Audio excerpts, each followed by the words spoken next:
ዛሬ እንግዲህ በጣም ደስ የሚል ስራ ነው ናቲ የሰራው። እውነት በጣም እንደዚህ ነው ሰው ማለት፣ ትክክለኛ ሰው ማለት ይሄ ነው።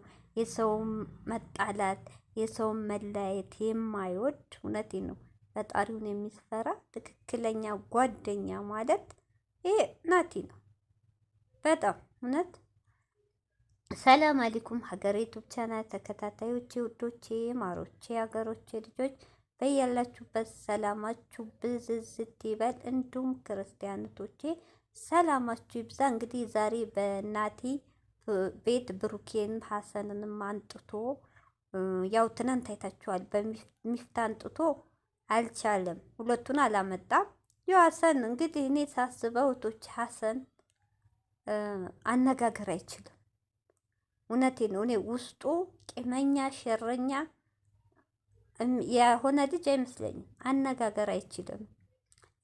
እንደው ዝም ብሎ ነው በቃ አለ አይደል አንስቶ ምንድን ነው የሚባለው አቦ ዝም ብሎ አለ አይደል። አንዳንዱ ሰው እኮ የሚናገረው አያውቀውም፣ በኋላ ግን ይጸጸታል ለተናገረው ቃላት። ሀሰን ማለት ያ ነው እንግዲህ።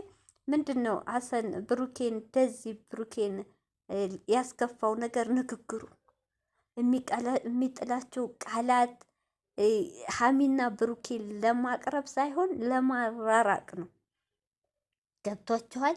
ሀሚ ላይ የማይሆን ጭንቅላቷ እንዲቀረጽ እንጂ ያደረገው በቃ እንዲህ ነው አንተ እንዲህ ነው በቃ ሀሚ ብሩኬ ለሀሚ መጥፎ እንደሆነ፣ ብሩኬ ለሀሚ እንደማያስብ፣ ብሩኬ ሀሳቡ ሀሚ እንደማይፈልጋት ምናምን አለ አይደል? ያ ነው ብሩኬ እዚህ ደረጃ ያደረሰው። በቃ ያ ነው። አሁን አያችሁ ሀሰን ማለት እኔ ካሰን እስቲ እንደው መግቢያ ላይ እንኳ ማሂጋ እንኳ ሲሰራ ቁም ነገር ያለው ንግግር እኔ ቪዲዮ ውስጥ አላየሁም እኮ። ምንም አይችልበትም። ዘባርቄ አሰፉ ደባልቄ እንዳገኘ ነው ድብልቅልቅልቅ የሚያደርገው። ምንም አይጠምም። እንግዲህ እንደ አይነት ሰው ተፈጥሮ ነው እንጂ ሳስበው ውስጡ ሸረኛ፣ የእነሱን መለያየት የእነሱን ውድቀት የሚፈልግ ልጅ አይደለም። እንዳቁ በቃ አያቅም። ንግግር የማይችል ሰው እንጂ ክፋት ያለው አይመስለኝም ውስጡ እና ስለዚህ ያ ነው። ብሩኬን ደግሞ ምንድን ነው የሰበረው? የቃላቱ ነው። ልክ እንኳን እሱን እኛ ነው የሚያደርገው ስራ ሀሚን ለማራቅ እንጂ ሀሚን ለብሩኬ ለማቅረብ አይደለም። አንደኛ እሱም ፍፄም ከፍፄ ደግሞ አንድ ስህተት ያየሁበት ከሀሰን ፍፄ ይሻላል። ከፍፄ ያየሁበት ነገር ምንድን ነው? ሀሚ አንድ የያዘችበት አሁን ፍፄን ቂም የያዘችበት ምንድን ነው? ሀሚ አንደኛ የመጀመሪያ ቀን ሲጣሉ ሀሚ እንደምንም ብሎ ወንድሟ ጋር ተስማምቶ እንደማቀራረብ ጭራሽ ይባስ ብሎ የባስ ልቧ እንዲሰበር ከብሩኬ እንድትርቅ ሴት አንጥቶ አበባ ምናምን ምግብ አብልቶ ያችን ዶርዝ ያንጥቶ አይታችኋል። ውጭ እስክትሄድ የባሳሚ ብሩኬ እንድጠላ ያደረገው ማለት ነው።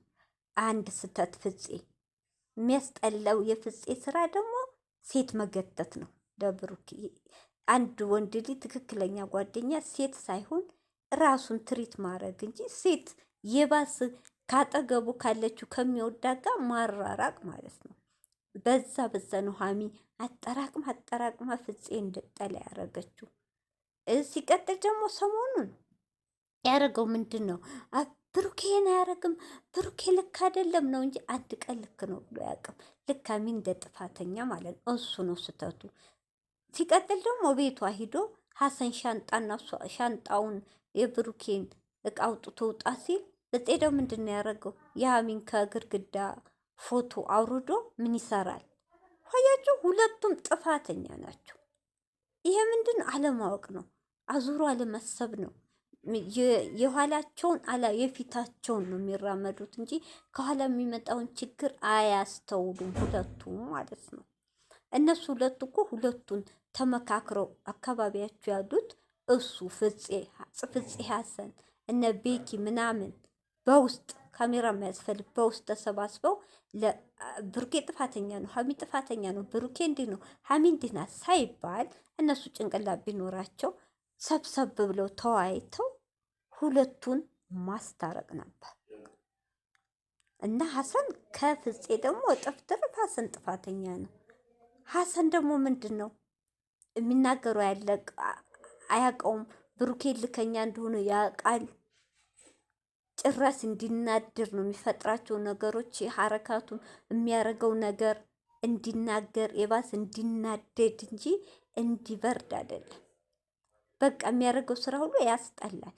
ግን ደስ የሚለው በቃ ይቅርታ አምኖ ጠይቋል። ኦዲንሱንም ይቅርታ ብሏል። እህቶቼ ይቅር በሉት። ተንበርክኮም ብሏል። አንገቱንም ጥምጥም አድርጎ ብሏል። እውነት ደስ ይላል። ዛሬ በቃ እንግዲህ ያስባችሁት ሀሰን ነው በእድሜ ትልቁ፣ ግን እንደ ትንሹ ሆኖ ዝቅ ብሏል። ለይቅርታ ዝቅ ማለት ደግሞ ምንም የሚቀንስብን ነገር የለም እህቶቼ። ይቅርታ ማለት ትልቅነት ነው። ለማይገባ ለአንዳንድ ግን እንደ ንቄት ይመስላል። ላ ዝቅ ማለት ትልቅነት ነው። ምንም ችግር የለ፣ ያ ሰው አይጎዳም። እና በጣም ዛሬ ናቲ ያደረገው ነገር በጣም ጥሩ አድርገሃል። ናትዬ አሁን በነካካጅህ ሀሚዬን በፍፄ ትንሽ ቂም ስለያዘች ሀሚን ፍፄ ሀሰንን ደግሞ አሁን ደግሞ ማስታረቅ ያለበት ማን ነው? በአንድ ብሩኬ ደግሞ ሀሰንና ፍፄ ማስታረቅ አለብህ። ሀሚዬ ደግሞ ከፍፄ ታረቂ። እሷም የዋህ ናት። ያው ነገሮች በጊዜ ሁሉም ተናላቸው እንጂ ሀሚዬም የዋህ ናት፣ ቂም አታውቅም። የዋህ ሰው ደግሞ ቶሎ ይጎዳል፣ ቶሎ ይቀየማል። በተለይ የሚወደው ሰው ላይ ብሩኬ እንዳለው ልክ ነው። እንደውም ልብ የሚሰብረው ጓደኛዬ ወንድሜ ባልከው ሰው ላይ ነው። የሩቁን ስለማታገኘው ቦታም ቂምም አትይዝበትም ብሏል። የቅርብ ሰው ደግሞ ያላሰብከው ነገር እንደዛ አይነት ሰው ሲሆን ሲቀየርብህ በጣም ልብ ይሰብራል። ይቅርታም ለማድረግ ራሱ ይከብዳል። እና እንግዲህ ደስ ይላል። ከአሁን በላይ ሀሰንም ትምህርት ወስደህ ከአሁን በላይ መሀላቸው እንዳገባ ከቻልክ ማስታረቅ፣ ካልቻላችሁ እንዳለው ከህይወታቸው መውጣቱ አንተም ፍፄም ካልቻላችሁ መውጣት፣ ከቻላችሁ ለዚህ ሳታዳሉ ማስማማት እና ዛሬ በጣም ደስ ይላል ናትዬ።